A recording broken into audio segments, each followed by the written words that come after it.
บอสนุเดือดออกมาโพสต์เคลื่อนไหวแบบนี้หมายถึงศิลปินคนใดอยู่ในวงเสียงวิหกตอนนี้คนหัวลุกญาบโอ้โหบอกคิดบ่ฝันว่าจะมีศิลปินแบบนี้อยู่วงเดียวกันทักทายสบายดี FC แฟนคลับมาพบมาข้อกันอีกคลิปหนึ่งก่อนแล้วกันท่านผู้ชมดนนานมาแล้วบ่ได้เห็นภาพบรรยากาศประเด็นดราม่าประเด็นการออกมาเคลื่อนไหวกระทบกระแทกกันกระถามว่าโดนบอกะบ่ฮอดเดือนก่อนหน้านี้ก็จะมีศิลปินคนหนึ่งที่ถูกไล่ออกจากวงเสียงวิหกไปกะย้อนเงินทองนี่ล่ะผ่านมาสิฮอดควบเดือนบ่คิดบ่ฝันว่ายังมีคนหนึ่งหรือว่าศิลปินคนหนึ่งอยู่ในวงเสียงวิหกก็เอาเงินทองมาเป็นบรรทัดฐานในการทำงานกับบอสนกกับบอสนุมันจึงเฮ็ดให้บอสนุเบิ่งแล้วคนนี้น่าจะบ่สมมาพาควรคันท่าว่าบ่นักหนาสากันบอสนุจะบ่ออกมาโพสต์เคลื่อนไหวคันท่ามันได้โพสต์ครั้งหนึ่งมันต้องมีครั้งที่สองมันต้องมีครั้งที่สามคันท่าหากว่าเคลียร์กันบ่ลงรอยมีสองโพสต์ติดต่อกัน1 ชั่วโมงที่ผ่านมาบอสนุเพิ่นออกมาโพสต์ว่าเฮ็ดงานดีอยู่ดอกเสียอย่างเดียวเรื่องมากขอขึ้นราคาอยู่ว่าซั่นได้ขอขึ้นราคาอยู่บ่เซาเอาแล้วบักคอว่าซั่นบ่มีความคิดนี่1 ชั่วโมงผ่านไปนะแต่ทัดมาบ่กี่เท่าใดนาทีเนี่ย27 นาทีที่ผ่านไปบอสนุได้ออกมาโพสต์เคลื่อนไหวอีกครั้งว่าฟังเด้ออย่าคิดแต่ว่ามีเฟซสิโพสต์ว่าให้ไผก็ได้ทำงานด้วยกันตู่คือคนจ่ายเงินให้เกียรติตู่ด้วยสู่อาจเคยถูกโกงมาจากทางอื่นแต่นั่นบ่แม่นตู่อย่ามาเรื่องมากกับตู่อย่ามาสร้างเงื่อนไขกับตู่คิดดีๆใส่สมองคิดอย่าใส่ส้นทีนคิดโทษการที่โพสต์แบบนี้อันที่หนึ่งอาจจะหมายถึงศิลปินก็เป็นได้อันที่สองอาจจะหมายถึงมือกองคอนวอยสรุปรวมแล้วโพสต์แบบนี้ก็หมายถึงสมาชิกลูกน้องของวงเสียงวิหกนั่นล่ะจะเป็นแผนกใดจะเป็นผู้ใดให้ติดตามกันยาวนานเนาะเรื่องแบบนี้คันท่าบ่มีมูลเขาก็บ่ออกมาเว้า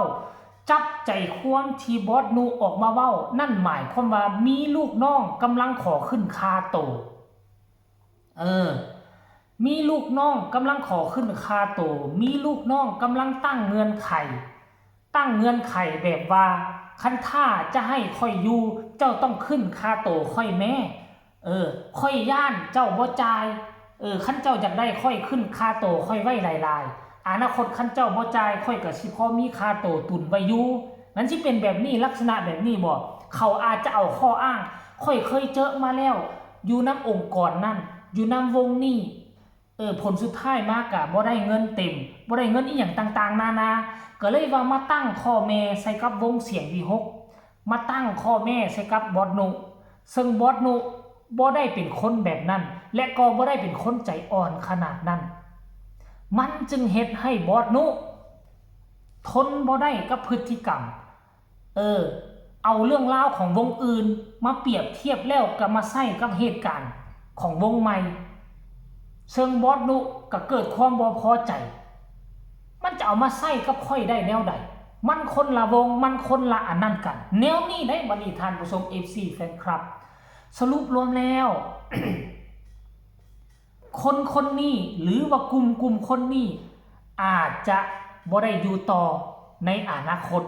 ขั้นว่าถึงขั้นโพสต์แบบนี้ได้โพสต์แบบนี้นี่คือโพสต์เตือนแฮงถ้าเจ้ายังบ่หยุดพฤติกรรมแบบนี้ถ้าเจ้ายังบ่หยุด ยังอยากได้เงินเพิ่มยังว่ามาตั้งข้อแม่มีทางเลือกเดียวก็คือแยกทางกันนั่นแล้วคนไทย70กว่าล้านคนบ่มีบ่ว่าคันว่าคนกลุ่มนี้ออกไปแล้วจะบ่มีคนกลุ่มใหม่เข้ามาเฮ็ดเวียกกับเสียงวี6แทนมันเป็นไปบ่ได้อาจจะยุ่งยากจักช่วงระยะอาทิตย์นึงอาจจะยุ่งยากจักช่วงระยะประมาณ 2-3 งานถัดจากนั้นไปมันก็คงจะอยู่กันไวนั่นแหละก็คงจะหาคนมาซับซ้อนแทนกันได้ไวหลังจากบอสนุโพสต์แบบนี้ไป FC แฟนคลับก็เข้ามาคอมเมนต์รัวๆและต่างก็มีความคิดความเห็นต่างๆนานาท่านผู้ชมเดี๋ยวจะไปอ่านสู่ฟังเด้อ FC แฟนคลับเสียงมี6คิดจังใดคนนี้บอกว่าผู้ใดล่ะคือองค์ลงแต่เศร้าแท้สู้ๆครับว่าเสด็จ ต่อมาคนนี้ก็บอกว่าโหดแต่เศร้าแท้ใจเย็นๆไว้ว่าเสด็จคันบอสนุออกมาเคลื่อนไหวแล้วก็ถือว่ามันมีโอกาส50-50ที่จะได้อยู่ต่อจังบัดนี้ว่าซั่นบอสนุก็มาคอมเมนต์ว่าคิดว่าโพสต์ใส่ค่อยได้ค่อยก็มีเฟซเด้อโพสต์ได้คือกันเนาะอ้ายฮ่าๆๆว่าซั่นคนนี้ก็บอกว่านี่